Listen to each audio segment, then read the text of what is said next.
Hello बच्चों। आज की वीडियो में हम कबीर के पद के क्वेश्चन आंसर्स पढ़ेंगे। तो चलिए वीडियो शुरू करते हैं।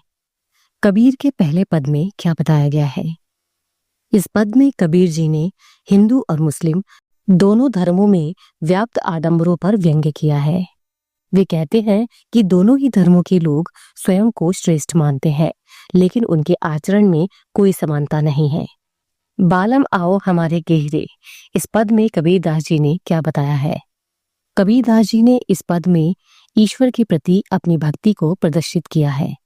वह ईश्वर को अपने घर आने के लिए आमंत्रित कर रहे हैं। कबीर जी ईश्वर को अपने प्रियतम के रूप में देखते हैं और उनके बिना अपने जीवन को अधूरा मानते हैं। कबीर जी के अनुसार एक स्त्री का अपने पति के इंतजार में क्या हाल होता है?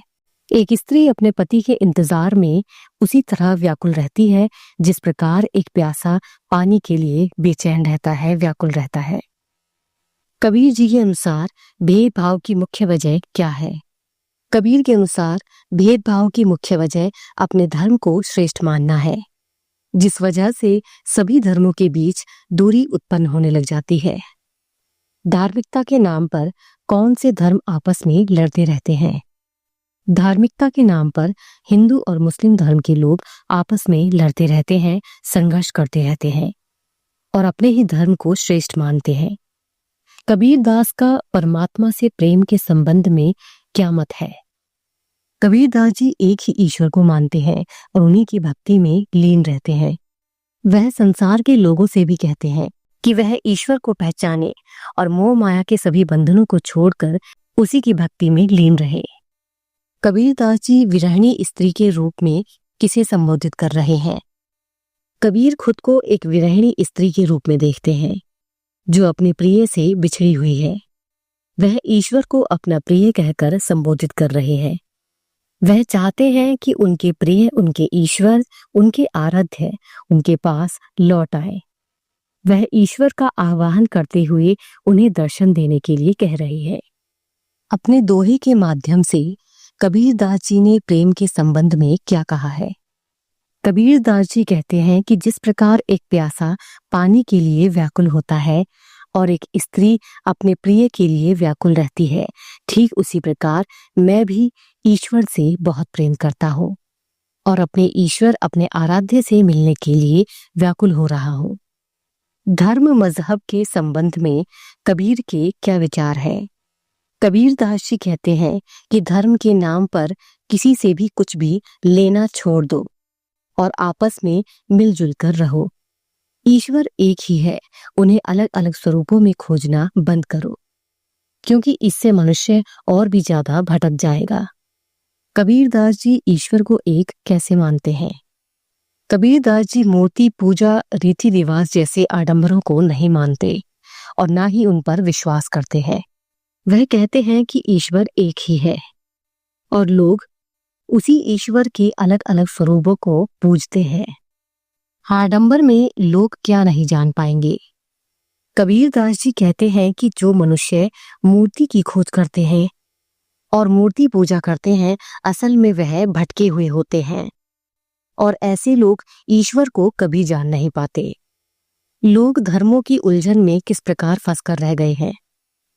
कबीर जी कहते हैं कि मनुष्य हिंदू, मुस्लिम, सिख, ईसाई इन धर्मों में उलझकर रह गया है। उसे ये समझ नहीं आता कि उसके लिए कौन सा धर्म सही है। असल में वह इन धर्म और आडंबरों में फंसकर रह गया है और इसी वजह से मनुष्य ईश्वर की तलाश नहीं कर पाता। कबीर प्रेम के रूप, रंग और स्वभाव के बारे में क्या कहते हैं? कबीरदास जी मूर्ति पूजा को नहीं मानते, लेकिन वह सांसारिक संबंधों को मानते हैं। उनके अनुसार प्रेम साकार या निराकार नहीं होता, प्रेम तो बस हो जाता है। प्रेम एक ऐसी भावना होती है जिसकी कोई भाषा नहीं होती। इस प्रेम में मनुष्य को आनंद की पूर्ति होती है। कबीर जी कहते हैं कि उन्होंने भी अपना संपूर्ण प्रेम ईश्वर को समर्पित कर दिया है। अनेक धर्मों के होते हुए भी कबीरदास जी सिर्फ हिंदू और मुस्लिम धर्म की बात ही क्यों करते हैं? क्योंकि उनके समय में हिंदू और मुस्लिम धर्म के लोग अत्यधिक मात्रा में थे और यही कारण है कि इन दोनों धर्मों के बीच बहुत ही लड़ाइयां हुआ करती थी। ये दोनों ही अपने अपने धर्म को श्रेष्ठ मानते थे। इसीलिए कबीरदास जी ने सिर्फ हिंदू और मुस्लिम धर्म की ही बात की है। अरे इन दोहुन राह न पाई, इस पंक्ति से कबीर का क्या आशय है? ये पंक्ति कबीर जी ने हिंदू और मुस्लिम धर्म के लोगों के लिए बोली है। इसका अर्थ है कि दोनों धर्म अंधविश्वास में उलझे पड़े हैं और सच्ची भक्ति को पूरी तरह से भूल गए हैं। ये दोनों धर्मों के लोग धर्म के नाम पर अंधविश्वास और आडंबरों को बढ़ावा दे रहे हैं।